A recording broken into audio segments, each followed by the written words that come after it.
Yes, people, good morning.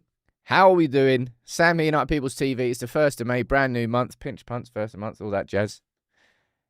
And it's the semi-final. It's a big day. I'm going to be running through Amorim's comments ahead of the game. Got some big game energy. I like that.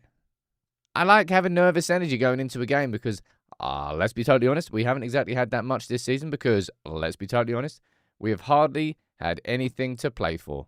Let me mute the notifications there. Come back here. We are going to run through, as I said, Amorim's press conference. The travelling squad will speak about Ahmad. We'll speak about De Ligt. We'll speak about the Williams brothers for Bilbao, the best defence in Spain. It's not going to be an easy game by any stretch of the imagination, but if you're in the semi-final of the Europa League or the Champions League, you're not going to have an easy game. It's at this point where it turns serious.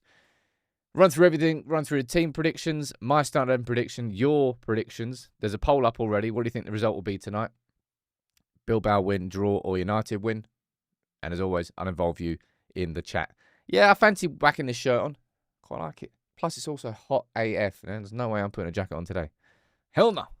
Let's see who's here from the mod and the member gang. Let's say hello to everyone. Let's get on with the show. Carl, good morning to you. Ant, you were there earlier. I saw you as well. Stephanie, good morning to you as well. Josh, you're there. As always, we've got Tony, we've got Akash, we've got Liam, we've got Rex, Paul, Saeed, we've got Owen, Madhouse, we've got Maddie. How you doing, Maddie? Aaron, Emmanuel, Haley, Connor. Full gang is out. And the full gang is probably nervous. See, it's a good thing, man. There's only a few occasions. It's at Anfield. I remember going into that game nervous. Because I was terrified about getting pumped again. I'll be totally honest. It's a different sort of nervous energy. Hasn't been many occasions. Right, let's run through the news around United. Well, around the first team before we then dive in to properly previewing Bilbao. Now, last night, the under-15... Only reason I'm talking... I wouldn't really typically talk about age groups this young because I think there's nothing for them to really benefit those lads themselves from being put in the spotlight at that young an age. So that's kind of rarely why I speak about anybody, certainly under 16s or less. But the under 15s won the Premier League Floodlit Cup North last night. The reason I'm pulling it up is this. They were 3-0 down going into the last 12 minutes of the game and they won 4-3. And you probably won't be able to see him there. I think that's in there, just hiding in the middle. Have I got the little zoom button? I think that's in there. A certain Kai Rooney got the winner. Nuts. But a 3-0 down with 12 minutes to go and you win 4-3 and Rooney's son gets the winner. Yeah, the United way. I always did love that about United. That was always part of the identity, wasn't it? Just never giving up. Even doesn't matter what's going on in the game. You could never ever write United off in the last 10 to 15 minutes of a game of football. United just had like some sort of super energy at that point in time. It's nice to see us again. I think Ollie had that quite a few times as well. Anyway, I'm sure you all tuned in to watch this last night. I spoke about the PSG Arsenal game. That match there was absolutely bonkers in terms of the pace that it was played at. It was just like one free-flowing attack straight down the other end to another attack. It was kind of like ping-pong of counter-attacks. Rest defences weren't set up and there was space everywhere. There was pace. Lamine Yamal had an absolute blinder. It was just a really fun game of football to watch as a neutral. That's what I would call it. I'd say that the Champions League semi-finals has certainly shown some real quality, man. And of course, a player who everybody's speaking about from last night. There was a question that's been asked, right? I'll ask you as well. I don't really think we need to have a conversation about Lamine Yamal, whether or not he's the best player in the world. But has there ever really been a player at like 17 or 18 who is the best player in the world? Because Messi wasn't, Ronaldo wasn't, not at that age. But Yamal is... The fact that he's played 100 games by the time that he's 17 is Doesn't really bode well for the longevity of his career, but it's nuts how I've said this quite a few times. It's mad how good youngsters are getting. I've seen a couple of you mentioning Rooney down there. That Rooney was incredible at 18, man. Remember those Euros? Was it Euro 2004? I think it was. Was that where he carried England through the group stage and then got an injury? Is that what it was? I don't know if that might have been a different one. Either way, that's nuts. And on the complete flip side of a moan, this is an offside decision that happened last night. I think it was Mkhitaryan who's made it. It was going to be 4-3 if this had stood. I know that's offside, technically, by the rule of what? The length of a toe. Do you not just find it boring when sort of football becomes scientific? Is that the right word? Surgical? I don't quite know how to describe it, but it's just like it's just a bit. You might be right, but it's boring being that right. That's just the way I would describe it. It's technically the correct decision. So by the letter of the law, it's the right thing to do. But it's just sort of like you wouldn't get one person ever complaining if that angle didn't. It's just robotic. That might be the right way to describe it. Sanitized. I don't know how. Systematic. Itchy eye. It's just a bit boring, man. That's God knows what word you want to use to describe it. Anyway, let's speak about the game tonight. Volpez, thank you for gifting a membership. And Jer2, you got Manny who sent a super chat before the show started. What do you say, sir? If fit, Ahmad must start. We need to score early and park the bus. If we lose, we are done. Ahmad isn't fit to start. Amorim has already confirmed that, and let's run through everything in the build-up to the game that you need to know. Right now, if I take a look at the poll that's been up since the start of the show, I can see that just under 700 votes are in, and 60% of you are saying a United win. 29% of you are saying a draw, and 11% of you are saying a Bilbao win. Phew. There's still some big old confidence down there in the live chat. Tonight's going to be... Would it be the hardest game that we've played this season? Going into Liverpool away, that was tough circumstances. Like United were not in a good place. Tony and Jibak both down there gifting 5 memberships each. Thumbs up. Legends. Tony, you're saying that a draw is most realistic. I think a draw is most realistic. That's what my prediction was. I went for a 1-1. I got it right against Bournemouth. Let's see if I get it right twice in a row. And I'll be honest, I'd be happy about that. I'd be happy with the draw tonight. Now, you might say, Sam, that is mega defeatist. United should never go into a game being happy with the draw. Like, say what you want to say, but we are going up against literally the best defence that exists in Spain this season. Now, I watched the game against Las Palmas, their last league game, but they made some changes. I was just curious to see how they played. They scored one, and they just kind of went into a deep box formation, and they sat on that 1-0 lead. They hit on the counter-attack, and they were still dangerous, but ultimately they weren't really playing too aggressive going forward, and Las Palmas couldn't break their defence down, and they won 1-0. Not going to be the hardest game, says Manna, but the most important. And that's kind of what you're all saying. Akash is saying too nervous to predict. Tyler is speaking about Cheeto travelling with the squad, and I will run through that soon. But I hope we see a little bit of that tonight. Now, this is the travelling squad tonight, all right? There's a few talking points we need to run through. You can see, of course, that De Ligt has travelled and that Ahmad has travelled. Go down there so you can see the full squad. There's lots of youngsters there. You've got Camerson, you've got Mantato, you've got Sekou Kone, and you've got Cheeto. And it's sort of got people talking, saying, well, hold on here. Why has Cheeto travelled and why has Sekou Kone travelled when they're not actually eligible to play in the Europa League? This is why. United are playing playing Brentford on Sunday. And on Friday, they're going to have a training session in Bilbao before they fly back. So what Amorim has done is taken a bigger squad with the intention of some of those lads being involved against Brentford. Now, everybody who's watched it, you know full well there were two players that I highlighted as potential right wing-back options. One was Bendito Mantato, and one was Jaden Camerson. Now, both of those are flying for Bilbao, but neither of them will be involved. But they could be involved against Brentford. And that's it. Of course, Diogo Dalot is out for, I think, the rest of the season, so that's opened up an opportunity for others. And it'll be interesting to see who starts at right back tonight. I'll run through my starting 11, but yeah, it's going to be, Ryan, it's a good experience for them to travel, but it's an indicator that we might see them against Brentford on Sunday. Billy, you're asking whose ground are we training on in Bilbao? I've got no idea. So are we going to be allowed to train on the pitch the morning after?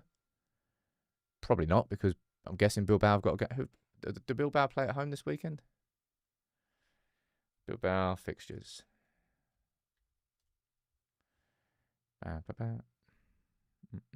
No, they play away against Sociedad. No, so their next home game isn't until the 11th of May. So Bilbao might let us use the pitch. Don't know. Either way, here's some big news and some really, really good news, man. Both Ahmad and De Ligt are fit and they travel. They're part of the squad. However, neither of them are fit to start this game. Manny, you're saying that De Ligt and Ahmad may have travelled for the same reason, for Brentford, not Europa. I think if there's a possibility that Ahmad could play, then I think he will play tonight. Manda, thank you for gifting 5 memberships as well. You got Mookie, you're saying that we should risk Ahmad and De Ligt, and that's Amorim hasn't done that. Typically, he's always erred on the side of caution when it comes to any players who are recovering from an injury. Remember, Ahmad was supposed to miss the season, right? And now we've got him back for the 3 biggest games of the season, and he's going to be used sparingly in this game against Bilbao. I think the only way that we see Ahmad involved in this game is if probably we're losing going into the last 15 minutes. I think in that situation, Amorim might put him on as an attacking spark. But I think if we're not losing, I don't think you'll see Ahmad. I don't think he needs to be risked. If we're winning, don't bring Ahmad on, because if we're winning, we need to defend our own box. People aren't going to like it tonight, right? If we do get a goal, we are going to sit deep. We are going to sit in a back 5. We're going to try and hold our box. I'll tell you what, we've done that quite a few times this season, and we've actually done it pretty convincingly. I think we've done it more times than I've wanted us to do it, but we've done it pretty convincingly. There's no way that Ahmad gets risked. Like, sod that. Could you imagine? He just gets thrown on and boom, pulls up his hamstring. Done. Out of the second leg. Out of the final. People would be fuming. Long game. No way will I risk Ahmad unless we need to. He's just too important. Maguire up top. It could happen. It could happen. But yeah, I think we only see Ahmad tonight if we're losing. So in an ideal world, we don't see Ahmad tonight because we're not losing at any point. That's just my own personal prediction, right? Now, I want to run through my starting 11, prediction, and you can let me know what you think about it in the comments, and I'll sort of explain my selections. I've gone for Maguire as a starting centre-back. And look, if De Ligt is fit, well, he's not fit to start, but maybe he could come off the bench. I don't quite know. So it's either Maguire or Lindelof, really, to play in that position, and that's kind of an easy spot. I've gone for Mazraoui and Yoro as the 2 wide centre-backs, right? And I've gone for Dorgu as the right wing-back with Amas at left wing-back. And I know not everyone's going to agree with that, and I'm not sure I actually agree with it. I was proper umming and ahhing about that back 5. What would you put as the back 5 tonight? Because conceivably, changes you could make, you could bring... I mean, Shaw played 90... That's why I left Shaw on the bench, right? I left Shaw on the bench because he played 90 minutes against Bournemouth when he wasn't supposed to. You could see this, right? Let me just say what you could see. See what you see. And I really hope we don't see this. You could see Mazraoui going in at right wing back and Lindelof coming in as one of the wide centre backs. Could happen. It could happen. But I would hate to see Lindelof wide there against one of the Williams brothers.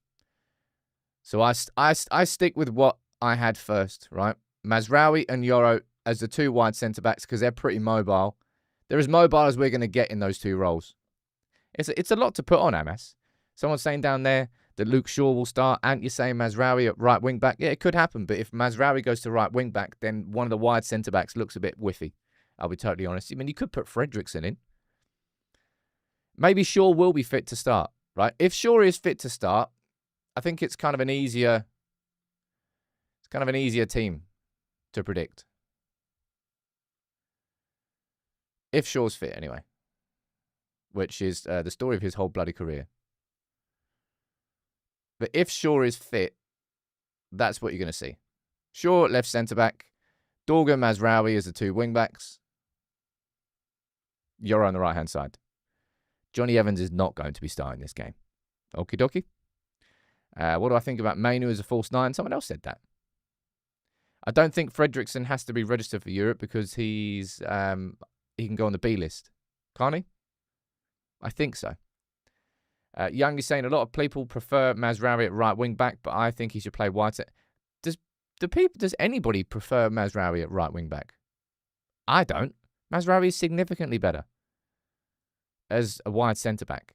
Heaven's injured. I don't know why. I suppose it's just everyone saw him in training. I think he was actually on the bench. What was it? A bench away at Newcastle? He's just recovering. Look, my personal prediction, because of how I know Luke Shaw as a football player, is that he won't be fit to start. So if he's not fit to start, you're going to have to figure it out. So I'm going to go back to what I thought my starting 11 anyway. Dee-dee-dee. So many players moving round. So many players moving round. That's my prediction. Let's see if I'm right. Ugarte, I think the rest of the team kind of makes itself, right? Ugarte and Casemiro definitely starting in midfield. Bruno Garnacho as the two number 10s. Holland up front. I mean, what other options have you got? You could, in theory, start Mount instead of Garnacho. You could start Mainu as one of the two holding mids, but I just don't see that happening. I see it being Casemiro and Ugarte until roughly the 65th, 70th minute. Then Ugarte coming off, Bruno dropping deeper, and probably Mainu going up front. Or Mount, one of the two. Not up front, but one of the two number 10s. Someone sent the super chat. Manny, thank you very much, dude. You're saying Shaw was way off the pace. He wouldn't have played him for 90 if he was the feature. I think the back three you have an Amas for 70 and Ahmad for 20. Maz is a centre-back, not a wing-back. He's so much better in that role. That's Mazraoui's best position. That's where he's played his best football for United this season. It's going to be interesting, right? Let's run through some more of the team news and some more comments, right? Because we're literally playing against the best defence in Spain. They have conceded less goals than Real Madrid, than Barcelona, than Atletico Madrid, than any other team in that league. Is the team that we are playing. Now, Amorim is right and wrong when he says that. He's right when you look at how we're playing in the league, but we've scored 12 goals. It's a mad stat. There's so many mad stats about United this season. But we've scored 12 goals in our last 12 league games. We've also scored 12 goals in our last 4 Europa League games. And we scored 7 against Lyon in the quarterfinal. In 2 games. In Europe, we've been scoring more, but we conceded 4 against Lyon. Like that game had one of the... I'm not sure my heart could deal with that again. Jesus. I was in bits after that Lyon game. But we conceded 4. We were 2-0 up and then we were 4-2 down against 10 men. You do that against Bilbao, they're not going to let you back in this game in the same way that Lyon did. And there's a big old onus on Højlund tonight. Because I doubt very much that we get too many opportunities from other positions tonight. I don't think we're going to have really expansive, aggressive wing backs who are overlapping and creating loads of balls into the box. I think we're going to play quite tight, which is, in my opinion, what you should do. Away from home in Europe at a semi-final, you should play quite tight. You shouldn't be too expansive, not in the first leg. It's a two-leg affair. Take it back to Old Trafford, knowing that if you win, you go through. Good, there's no away goals anymore. It doesn't really matter. You can play football differently. But Højlund's going to have to... We're going to have to find the ball. I don't think there's going to be too many balls in behind, although Athletic do play quite an aggressive high line, so I might be wrong on that. In the first 15, certainly, Athletic are going to press us in the same way that Bournemouth did, and it worked for them. They got a goal out of it. Only shot they had on target. This is what Amorim said about tonight. He's saying our focus is to help the players we have. Rasmus scored a goal. He's got the talent. Xerxes got it. Cheeto's got it. But we have to improve the players. And I think Amorim's being kind, but partly it's to do with the build-up, but still a lot of it is to do with Højlund himself, man. Him scoring against Leicester didn't really change anything for him. It didn't, did it? He kind of came back from that. And was there an international break after that? I think there was. And then momentum was gone. But even on the international break, he scored for Denmark, but it didn't actually help him. Let's see if that goal against Bournemouth helps Højlund.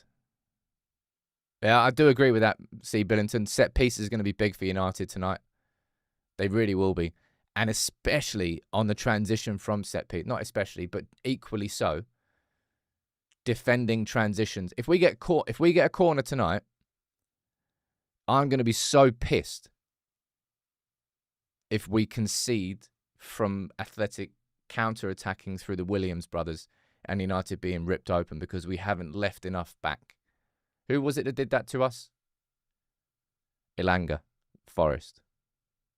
I hate that goal. I hate conceding that goal. It's such a stupid goal to concede. I'll see what you're saying down here in the comments about Højlund. Rasmus has a better goal return in Europa. He does. He's still our top goal scorer in the Europa League. Højlund just isn't creative. He doesn't make runs. He doesn't take shots. Just a ghost. He's stopped doing that in comparison to what he was doing before. I know it sounds bad, but this is a game tailor-made for Rashford. Why has anyone still got... No offence from him, I don't know why you've got any energy to even think about Rashford, let alone leave a comment about Rashford. Honestly. It's kind of like head-scratching. David saying Højlund will start for sure, but I do wonder if Obi is worth getting a start in the next league game, see how he does. Yeah, the next league game. You know how the Bournemouth game you're talking about, well, do you play your strongest 11 ahead of Bilbao for some momentum? Brentford is like, hell no. I don't want to risk anyone against Brentford. That's where you're going to really make some changes. And Obi's going to start in that game. Amas, depends on whether he starts tonight, I suppose. Could you see Sekou Kone making his debut? Could you see Camerson or Mantato making his debut? Yeah, you can. But tonight, these two, right? These two are the danger men for Bilbao. It's the Williams brothers. And they kind of operate a bit more like, I said it in the podcast this morning, a bit more like traditional wingers. They like holding their width and they like running at fullbacks with pace. That's what they like doing. And they're very good at it. And that's why I'm looking at these positions here. Oh, there. 1 second there. No, that one there. That one there. I'm looking at that position there. And that position there. They're a bit big. This is where United are going to have to defend really, really well tonight. And that's why these partnerships here, if I'm correct, right, and it's these players down here, Dorgu and Mazraoui linking up together, and Yoro and Amas, they're going to have to partner up well and cover each other. Hence why I'm saying that I can't really see too much of our wing backs being aggressive and going down the pitch. I'm not saying they won't, and they won't just camp in our half, but the focus will be on not giving them too much space, because they're going to cause us problems, man. This is what Amorim said. So they're really aggressive and intense as a Spanish team. They've got great players, one-on-one.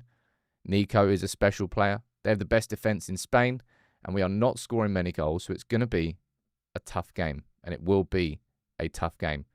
Mamu, you're saying that's exactly why I think Amas won't start. I'll run through it again, dude. Like, give me your options. Whatever you choose, there is a risk. There is not a back five that I would go there tonight and go, nice. That's obviously the starting 11.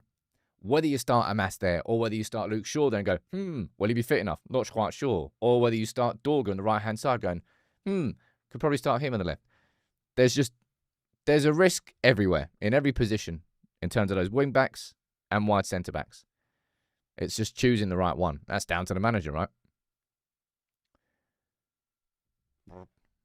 I hope they don't tear us one tonight. But I'm really looking forward to seeing what Yoro can do. This game, for me, I think is... If United get a result tonight, my early take is that Lenny Yoro is going to have a man-of-the-match performance. That famous last words here, Sam. You've just completely and utterly cursed Lenny Yoro, and he's going to make a mistake that leads directly to a goal. Yeah, well done, Sam. Could happen. But that's just my take. I think his development this season has been very, very good. Compared to the 3 months he had to wait because of injury, to how he was playing in those first few games, compared to how he's playing in these last few games. Yoro is really starting to go, okay, right, cool. Now I'm feeling settled. And he's going to have a hell of a game up against these bad boys. Let me see what we're saying down here in the poll. We've got 1,300 votes are in now. 58% of you are still saying United win. 30% are saying a draw. 12% are saying a Bilbao win. You confident. Man, they're saying Garnacho better not be skying his one-on-ones. Dude, truth be told, I don't personally think that Garnacho's going to get many one-on-ones tonight. I don't think United are going to get tons of opportunities. Might be wrong on that. We'll find out. Emmanuel saying, my concern is our scoring abilities. Well, you could use that comment and apply it to the last 20 games this season, if not more. Man, they're saying, I'm scared... if Shaw starts, I'm scared that Valverde will move Nico Williams to right wing and he'll tear him apart. I imagine, though, I don't actually know exactly how Nico and Inaki play and whether they switch wings. I imagine they do. Most wingers do. Bodo beat Spurs, says Ben. Let's find out. Spurs at home. I think Spurs at home in the first leg, but I think it's a good thing. Let me see what else he's saying in the chat. I don't have much confidence in Garnacho, says Alex. Well, you're not the only one. I think I've said this before. Like, it's the fact that Garnacho gets himself in so many goal-scoring opportunity positions is really quite impressive, as his ability to turn those chances into nothing. Because obviously the hardest part is putting it in the back of the net, but like his movement and his runs and actually putting himself in positions where he can get chances. Every game he gets into those. But comparison of Højlund, it's a little bit different because you're playing on the wing. There's more space on the wing. Mount needs a goal tonight. Mount needs a goal. Højlund needs a goal. Everybody needs a goal. Maguire from a corner. I could take that. Maybe it does feel like one of those nights where you just put a fiver on Maguire to score a header. I always do that when England are playing at international tournaments because it always comes in at once. Always comes in once. Rex saying, not many high points this season, but the highlight of the season, we will see UPTV hit 500. What are we on now? We're less than 1.5 away from it, people. You know how cool that is? That's mind-boggling. I remember doing we had a members-only random live stream at 400, and now we're going to have a 500 one. We're going to have to do a proper Q&A, maybe just drink out 2 bottles of Prosecco at once instead of one, the whole shebang. and then I'll get called an alcoholic by someone for like 2 days. Remember that? On the Christmas stream. Sam, I think you've got a drinking. You should drink less. It's like the first time I've ever, in a long time, actually had a drink on. I was like, oh, no, one's too many. 1 in 8, and that's too many. I'm going to pass judgment on you. I'm going to call you an alcoholic now because that's what I can do from my keyboard. Brian, geez, haven't tuned in recently as I broke my jaw. Did you deserve it? I'm joking. I hope your house move went well. Pray for United win tonight. Thank you very much, Brian. It did go well. It's still going on. Living out of boxes. I still need to unpack the main bed. There's still quite a lot. First, week or two is all about sort of unpacking. But this is the fun part. Because then you're moving into a new home. You're setting up. It's cool. I'm enjoying it. Right, let's move on to... I definitely want to do a lunchtime video on this today. So I'm only going to touch on it briefly. But Ruben Amorim was asked about Gyokeres directly yesterday in his press conference. And he said this, when it comes to sort of what players he wants Manchester United to sign. He says, Gyokeres deal, I didn't talk to him, but if a player only wants to come to United to play the Champions League, then he won't come. We want players who want to represent United, not players who want to play certain competitions.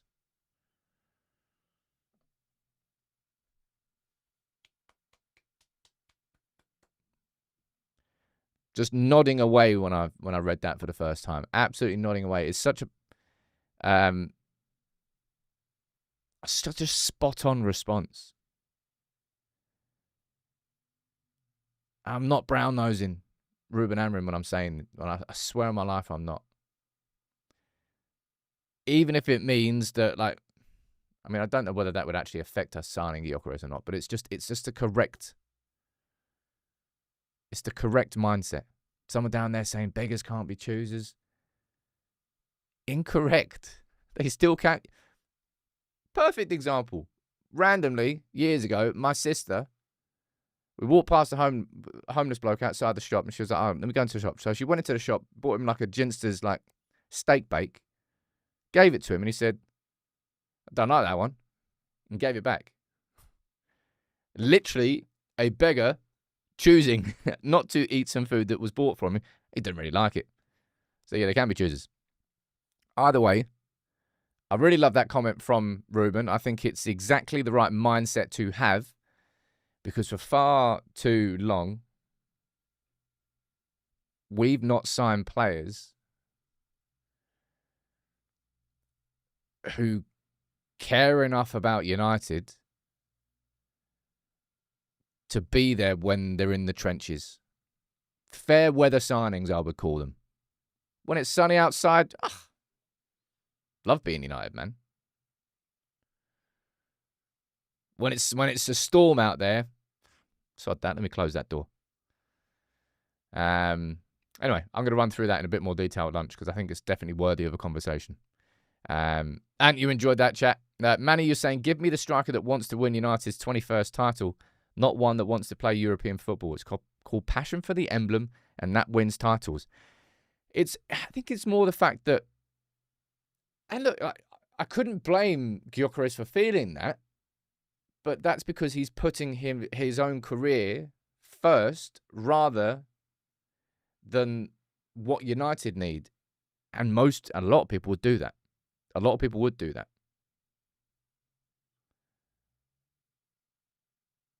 But that's not the sort of player that we need to bring us out of the hole that we are in. And that's just the context of United. It's different. Very, very different. And there is a type of player we need. Bruno Fernandes is the perfect example of that. I'm going to run through that in a lunchtime video because I think it's a fantastic comment. I really, really do. It's like a bit random yesterday, but it's not particularly random when you think about it.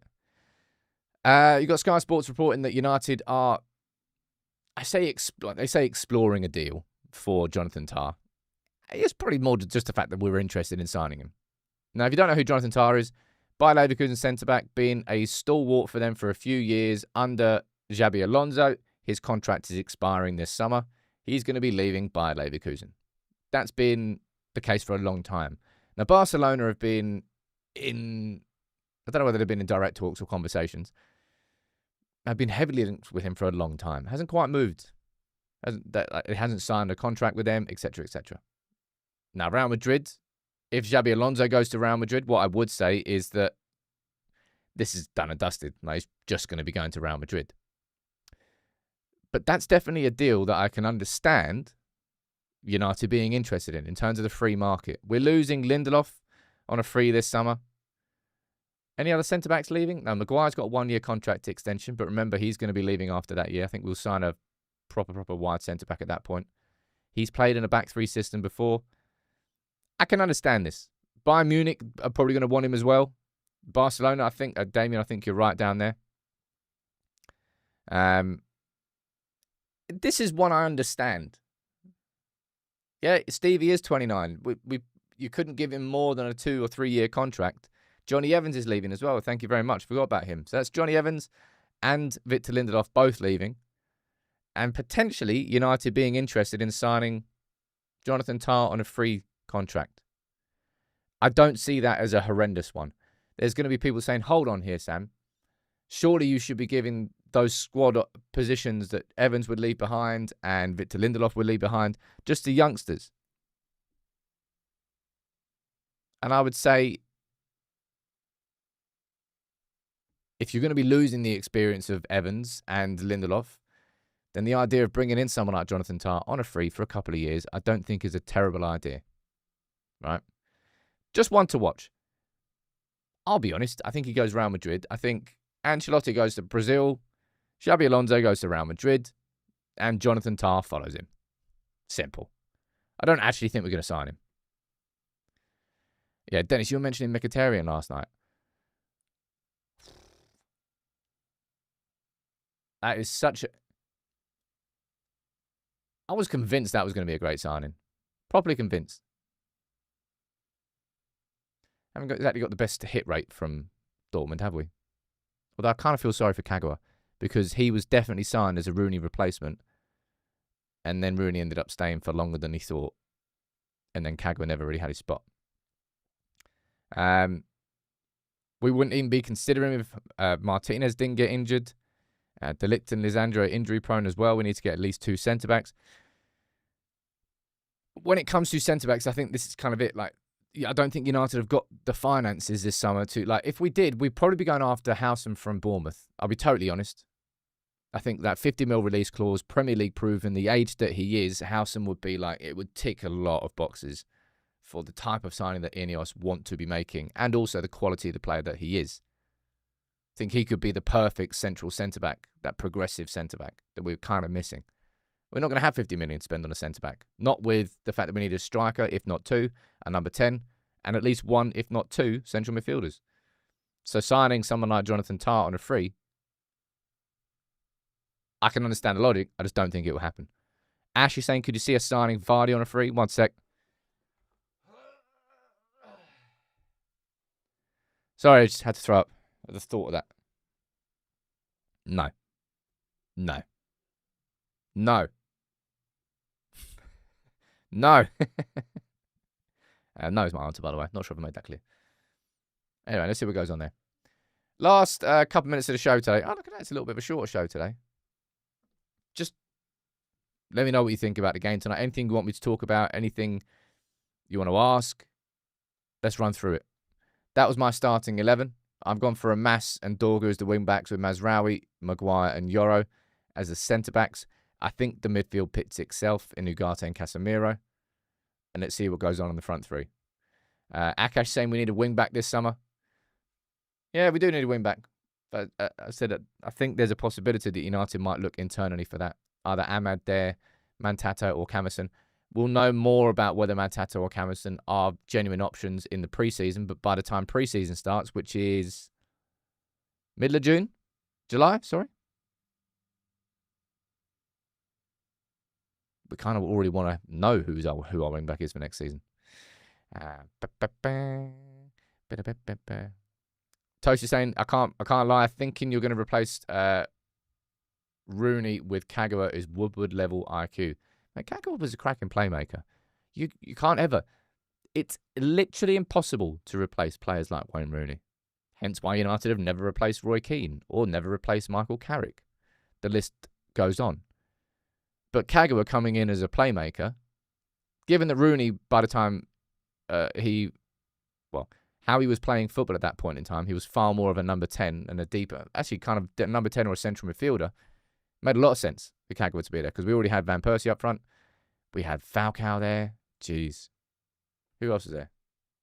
Hernandez was still at the club as well, I think. When does Diego Leon come to United? He'll be coming, of course, in the summer.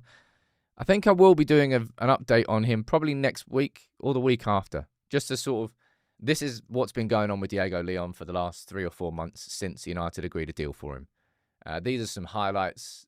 These are some, the comments are being said about him out in Paraguay. Just as a little bit of an update to keep you informed as to what's happening with Diego Leon. Yeah, Fergie retiring was the killer for Kagawa. That's what I mean. I think if Fergie hadn't retired, Rooney was leaving. But Fergie retired and then he stayed. And then there was no chance for him. Kagawa hat-trick. For 10 points, who did Kagawa score that hat-trick against? I know it.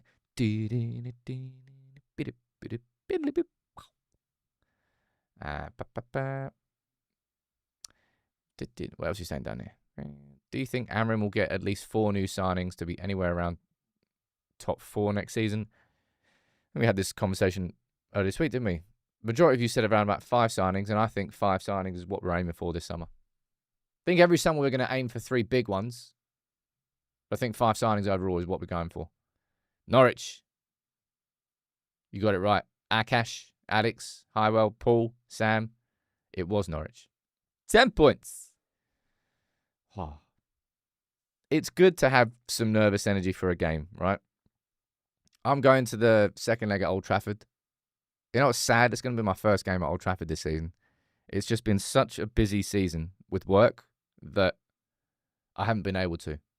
And I love I wouldn't give up anything to do with my job, but I don't get to go to Old Trafford much. So I'm looking forward to going and see that. So I hope that United are in the leg going in the tie going into that second leg.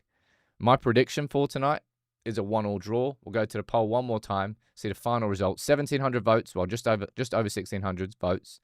58% of you are saying the United win. 31% are saying a draw. 12% are saying Bilbao. I hope 58% of you are right. But I don't think United are going to be playing expressive football tonight. We are going to be defending deep. We're going to play in a deep back 5, and we're going to try and hit through the counter. Now, in that sense, when you think about it, I'm going to say this quickly. Now that I've just thought about it, it might well mean that Amorim wants to play Bruno deeper so he can receive the ball closer to his own box and get those balls over the top. Maybe. First game, you should sack me. Yeah, you should sack me. But look, thank you everyone for tuning in. I'll be here at lunchtime today with a video on the Gyokeres Amorim comments. I think that's definitely worthy of highlighting and speaking about. And I'll be here after the game. Enjoy your day. And if you're in England, go and sunbathe, baby. Because it's hot. It's hot. Might have to have a cider.